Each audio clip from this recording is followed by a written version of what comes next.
Ryan, I understand that playing the part of a motorcycle bandit was one of your fantasies. Talk about fulfilling that. I had told Derek when we were making Blue Valentine that, you know, like that I had this delusion that if I robbed a bank, I could get away with it because I had thought I had figured it out. And I told him how I would do it, and he said, that's crazy. I just wrote a script about exactly that. Derek has said that he's learned a lot from you and working with you. What would you say that you've learned from him, the most important things you've learned from him? The way that he shoots things, it is in some ways like the directorial equivalent of a bank heist, because he plans it so well that when you get there, these just like natural things come out of you that you could just never act, you know?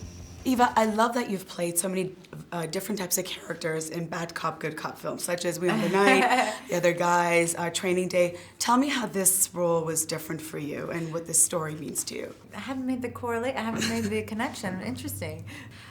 This story was so different for me because it really, the script was almost secondary. I really wanted to work with Derek Cianfrance. So when it came time when he was casting The Place Beyond the Pines, he didn't think I was quite right, I had heard through my agent. And I was like, oh, really? So when I went in for my audition, I said, well, Derek, we're in LA, I grew up here.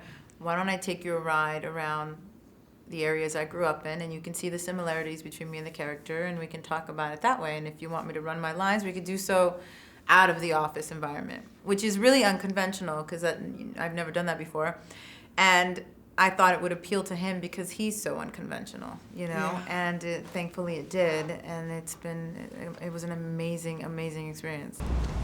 Listen. Listen to me, listen. You fucked up my son's life. Therefore you fucked up my life. Get away from me. And in working with, you know, an award-winning actor like Bradley Cooper, did he take you under his wing, or did he mentor you at all, give you some advice?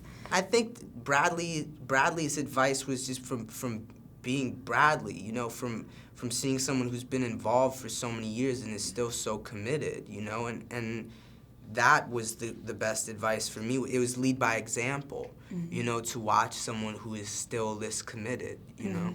Tell me what this story means to you in particular. It says a lot about like fathers and sons. It says a lot about,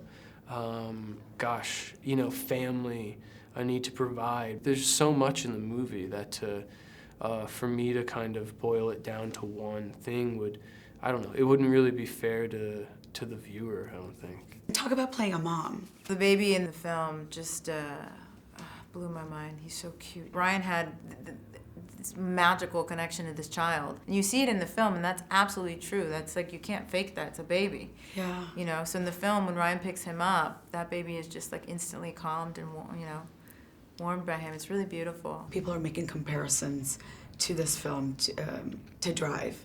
What would you say to your audiences is different about this, and why? I don't see the comparison at all. I mean, Drive is a dream, you know?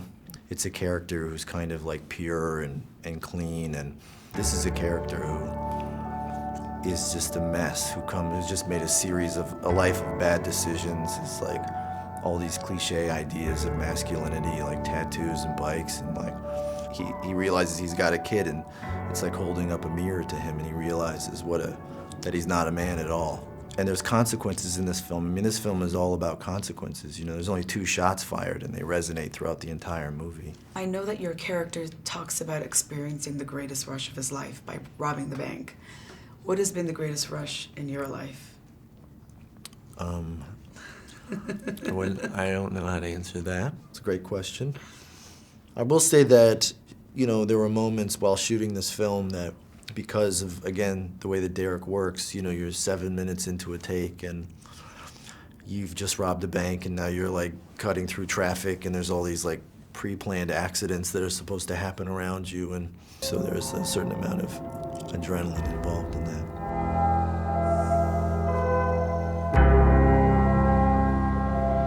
You know something, Luke?